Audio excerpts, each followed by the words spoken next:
Hello and welcome to episode number 16 of Saving Sunderland, the Homegrown Heroes Save, where I attempt to turn Sunderland into a top 6 side using only British and Irish players.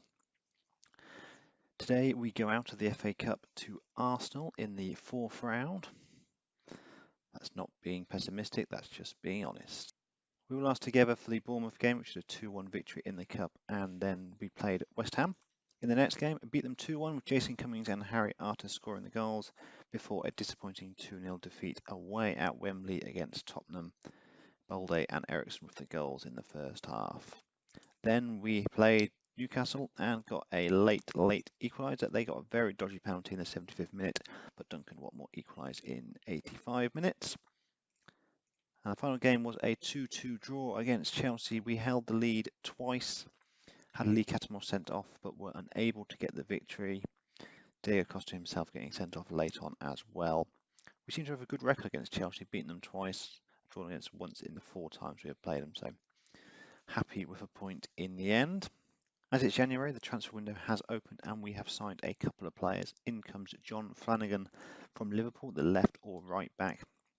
Strengthens our defensive positions quite nicely. Some really good mentals in there, and some quite good physicals as well. So he is a very good player for us. Played a couple of times since he's come in. It is 8.5 million that the fee we paid for him, but only 3 million of that was in the first year, and then the rest of it was in instalments. So I think that is a fairly good deal for us. He'll be my first choice left back for the time. Also coming in is a guy from Liverpool as well, Shea Ojo. I'm not sure if I'm pronouncing that correctly, but I never pronounce any names that well. Is 6'2" left winger, second midfielder or right winger. Can fill in any of those 4 positions for us, including the striking role. Comes in on a loan deal. I'm not paying a huge amount in terms of wages. £6.5 a week, so it's quite nice. He's been on my radar for quite some time. Just going to see how he goes. Just as a squad player to give us some depth, to give Easy Brown a break as and when required. Players out, there's nothing groundbreaking. The only one of note is Lyndon Gooch, who's joined Hearts on loan to the end of the season for 60 grand a month. The American is probably not part of my long-term plan, so trying to recoup a little bit of money. So the team for today is Jordan Pickford in goal, back four of Love, House, Gibson and Flanagan, with Jack Rodwell and Harry Arter in the midfield.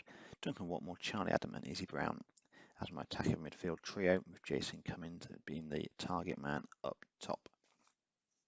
There is part of me that hopes that Arsenal aren't taking this too seriously, but based on the players who seem to touch the ball so far, they do have a fairly strong side.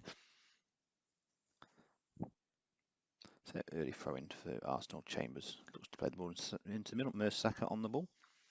Back to Mustafi and Sunderland win the ball with Duncan Watmore looking for Jason Cummings. This is a good attack for Sunderland. Down the edge of the box. Cummings shoots and it's over the bar.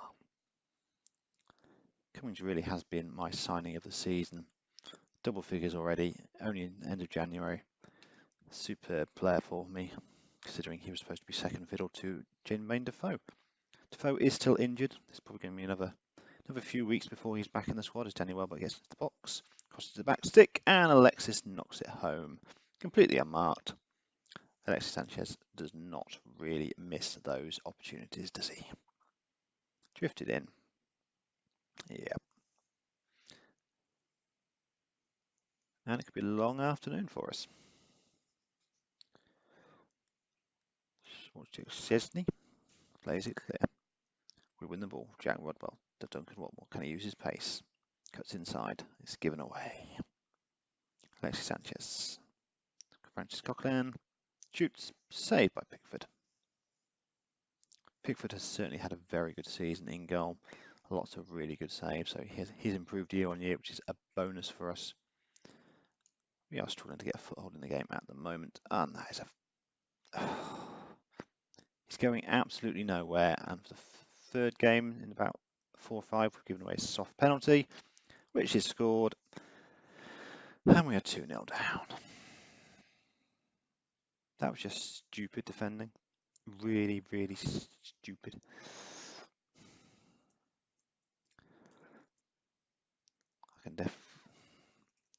I can make one change. I've only got 2 left-sided players, so Flanagan comes off. Yeah, just take Flanagan off, bring Wiggins on, and HB for Cummings. And we'll leave it for now. I don't want to make too many changes because we're not going to get anything out of it, but I'm looking to rest a couple of players if I can because we've got a league game against Huddersfield in a few days' time, and that is a winnable game for us. So, I really do have to find a way of beating these teams that are higher up in the table than us because we really do struggle, especially away from home. We've got absolutely nothing. Brown on the ball, nice pass into wing. What more? Save.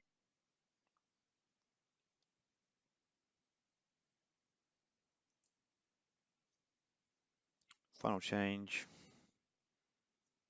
OG on for Brown for the last few minutes of the match. Nothing's happened in the second half at all. It's going to be a very dull defeat and a very quiet time back up to the northeast.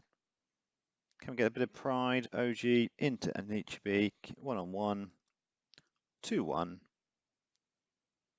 Not very long left.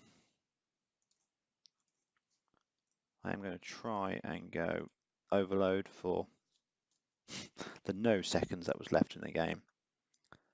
So the cup dream is over. There we are, guys. Episode number 16 is done. A disappointing defeat to Arsenal in the FA Cup. In terms of next game for us, not too sure when it will possibly be. It could be the Everton game in early April. That looks like a game that we probably should be winning. Gives me a chance to get some games under my belt as well. Then it could be the Everton game and very possibly the Man City game to end the season. I doubt there's very much to play for between now and the end of the season. It's all about looking towards next season. 14 points clear, we probably should be safe already. 40 points is obviously the talked about point to get to. We'll clear that, I would imagine, in the next 4 or 5 games or so. So 6 points required, and I don't think we've quite got enough to get into Europe again. Similar to last season, really, but it feels like we're making steady progress in terms of the quality of players on our side, but the league position doesn't reflect that. But if you have enjoyed what you've seen, please do leave a like. It would be greatly appreciated. If you're new to the channel, please do subscribe. I've been the FM Novice, and I'll talk to you again soon. Thank you very much, and goodbye.